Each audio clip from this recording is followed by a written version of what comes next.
Subscribe now. Press the bell icon. Never miss an update. If you like videos, please like and share your friends and family. Good morning all. I am Mrunmayee Joshi and I am here to take the next English grammar session. So last time we have seen parts of a sentence. वाक्य आणि त्याचे भाग आपण पाहिले. So a sentence is made up of subject and a predicate. वाक्याचे दोन भाग पाहिले आपण, उद्देश आणि विधेय. तर सब्जेक्ट म्हणजे कर्ता आणि ते बनलेलं असतं नाम किंवा सर्वनामांनी. So a sentence has a subject and it is generally a noun or a pronoun. And a predicate is made up of a verb म्हणजे क्रियापद आणि ऑब्जेक्ट म्हणजे कर्म. So now we are going to focus on the predicate part. म्हणजे विधेय ज्याला म्हणतात त्याच्याबद्दल आपण जाणून घेणार आहोत. मराठीत आपण म्हणतो वाक्य बनतं कर्ता, कर्म आणि क्रियापदाने. Similarly in English grammar, a sentence is made up of a subject, verb and an object. So let us take an example. I'll take an example. Teacher is writing on the blackboard. Now in this sentence, teacher म्हणजे झाला कर्ता. Writing हे क्रियापद आहे म्हणजे it is a verb, VERB. आणि writing ही क्रिया कशावर घडती आहे?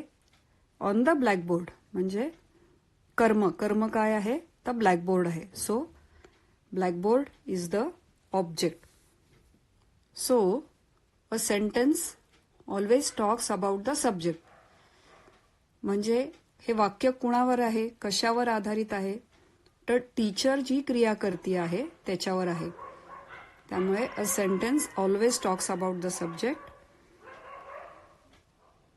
म्हणजे वाक्य कुणाबद्दल आहे? तर कर्त्याबद्दल. That is the subject. आता यात क्रिया काय आहे? रायटिंग, लिहिणं ही क्रिया आहे. क्रिया कोणावर घडते त्याला म्हणतात ऑब्जेक्ट. जे क्रिया ज्याच्यावर घडते ते असतं कर्म, त्याला म्हणतात object. So teacher is writing on the blackboard. In this sentence teacher is the subject, writing is a verb and the object is the blackboard. So I'll give some more examples on it. A cow eats grass म्हणजे गाय चारा खाते. आता या वाक्यात अ काऊ म्हणजे काऊ हा subject आहे, Yeats हे वर्ब आहे आणि ऑब्जेक्ट आहे ग्रास. तर ह्या वाक्यात कर्म असल्यामुळे आपण ह्याला म्हणू शकतो की हे सकर्मक आहे. मराठीत आपण म्हणतो हे वाक्य सकर्मक आहे. या वाक्यात कर्म आहे. Similarly there is a concept in English about some sentence which have objects. So when the verb does have an object, it is transitive verb.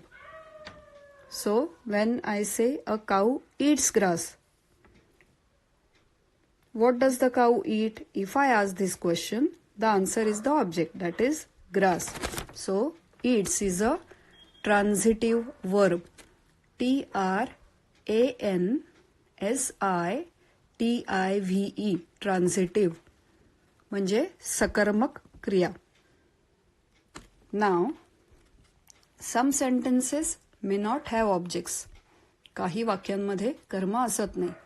So when I say Radha sings or children play well.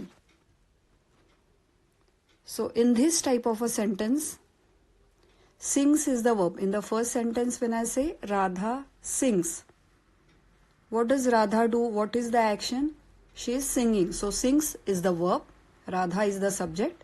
But over here, in spite of it being a complete sentence, there is no object in this sentence. Similarly, when I say children play well, so children becomes the subject of the sentence, play is the verb, and how do they play? They play well, but there is no object defined in this sentence. So, when the verb does not have an object or does not transfer actions to verb, that type of a verb is called as intransitive verb. INTRANSITIVE म्हणजे अकर्मक क्रिया. Similarly, I will like to give 2 more examples. It snowed lightly. SNOWED म्हणजे हलके बर्फ पडत होता. So स्नोड SNOWED हे verb आहे आणि त्याला कुठलंही ऑब्जेक्ट नाही आहे या सेंटेन्समध्ये. ज्याच्यावर घडतं आहे असं काही ऑब्जेक्ट नसल्यामुळे हे वाक्य अकर्मक आहे, म्हणजेच इनट्रान्झिटिव्ह आहे. I will give 1 more example. He cried लाऊडली. CRIED cried लाऊडली म्हणजे तो मोठ्याने रडला. आता क्राईड हे पण इनट्रान्झिटिव्ह वर्ब आहे, अकर्मक क्रिया आहे, कारण त्यातही कर्म कुठलंही नाही. रडण्याची क्रिया कशी आहे तर लाऊडली आहे, जोरात आहे, पण त्याला ऑब्जेक्ट म्हणता येत नाही. लाऊडली हे क्राय बद्दल जास्त सांगतं, पण ह्या सेंटेन्सला ऑब्जेक्ट नाही. सो हे इनट्रान्झिटिव्ह आहे.